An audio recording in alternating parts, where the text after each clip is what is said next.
The Joe Rogan Experience. How much training did you have to do physically for that? Oh man, I had to start. So it was heavy because I'd done a film called The Insider with Michael Mann. Yeah, I was going to ask you about that too. Whether you started smoking cigarettes before or after that film? Oh, way before, way before. And I know all about the negativities involved in the process, and it doesn't stop me. So it just goes to show how potent it is as a drug.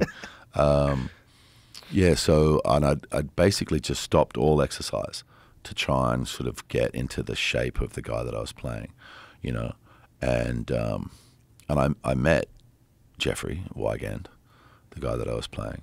And it was a funny thing because Michael Mann was convinced that Jeffrey was an expert golfer. And so I'd been doing, you know, these golf sessions and stuff, you know. And I met him at a golf course and took him to the driving range. And he was not an expert golfer. And I asked Michael, where did you get that impression from? He said, well, the way he talks about it. I said, cool, cool. So I used that too as, you know, as part of the personality of the guy. The guy thought his golf game was way better than it really was. It's just an interesting little, you know, detail. So there's one conversation where golf comes up and you can see there's like a little color comes up in his cheek because he wants to defend himself or big himself up or whatever. It's just absolute minor detail of no concern to anybody else except me, but it amused me, you know. But in that conversation, you know, and I asked him some pretty tough questions. And, you know, probably, you know, at my age now, questions I would never ask somebody in that situation. But, you know, as, you know, younger and you know, had that kind of confidence. And I kind of crossed into some territory that wasn't comfortable for him, and I made him cry. You know, and he didn't want to cry. But he was sitting opposite me, and he was sort of like emotionally affected. And I was, man, I have to honor this man. I have to put every effort I can into making sure that I tell his story the right way around, you know. So then I met Ridley, and I was coming off that film, and I'd made a decision at the beginning because we kept like cutting my hair and dyeing it. We've bleached it 7 times, but it wouldn't behave like an old person's hair. You know, we could comb it into place, and then the next day it would go, you know. And we took the hairline back, shaving the hair back and everything. I mean, I just looked so fucking weird. And at a certain point, I just said to Michael Mann, I said, just get me a wig. This is just crazy, you know. I'll shave my head, just get me a wig. I'll wear the wig because then my hair is going to be exactly right, you know. Mm-hmm. And that's what we did. So when I met Ridley, I was maybe 35 or 40 pounds heavier than I'd been on LA Confidential, which was the last movie that he'd seen me in. I was bald and had a really weird sort of suntan because of wearing the wig. So my face had some, but my head was white, you know. And I don't know how he could possibly have ever seen me as the character. But yeah, that first conversation I had with him, and I said, when are you starting? And he's like, January. And I was like, that's about 3 months, you know. To lose 35 pounds. Yeah, and find muscles, you know.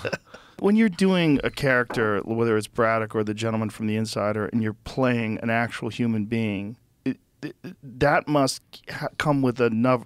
It's another level of responsibility, right? Yeah. Because you, especially The Insider, Yeah. because that was the first film where I had saw that kind of changed my perspective on things and made me openly consider the idea that a corporation would have someone assassinated Right. if they were going to affect their business. Mm-hmm. And I saw that movie. I remember seeing that movie going, Jesus Christ. And it took me down a rabbit hole of reading about the history of the tobacco industry and lobbyists and what they had done to try to obscure the fact that it was causing cancer and addicting people and all the chemicals they'd put into those things. You're playing a guy who risked his life to tell us, to let everybody else know, hey, there's some nefarious forces involved in this business. It's not as simple as they're just selling you cigarettes. They're doing some shit. Yeah. Yeah, well, like the responsibility is the right word. You know, that experience that I was sharing with you where I sat in front of him and asked him some tough questions. And I pushed a button emotionally. What was it about? And I could see he was still affected by it. And it was about his family and the question, you mean? Yes. Yeah. it was about the effect of the situation on his family. And that took him to a place, and I could see him just get, emotional. I realized he still, all these years later, is carrying this around, So it was a big thing for him to do. As you say, he risked everything in his life, risked his professional reputation, the health and safety of his family, to put that information in front of us. The weird thing for me about all of that is that this legal loophole kind of situation you get into where if you admit something is unsafe, then you're liable for the fact that you peddled something that was unsafe. Because there's a whole lot of things that you can do to make these less potent in terms of how they damage you. You can take out the chemicals, you can return the tobacco to its more natural state, but we don't do any of that because that would be admitting that it's an unsafe product, and it opens up a whole bunch of more legal bullshit.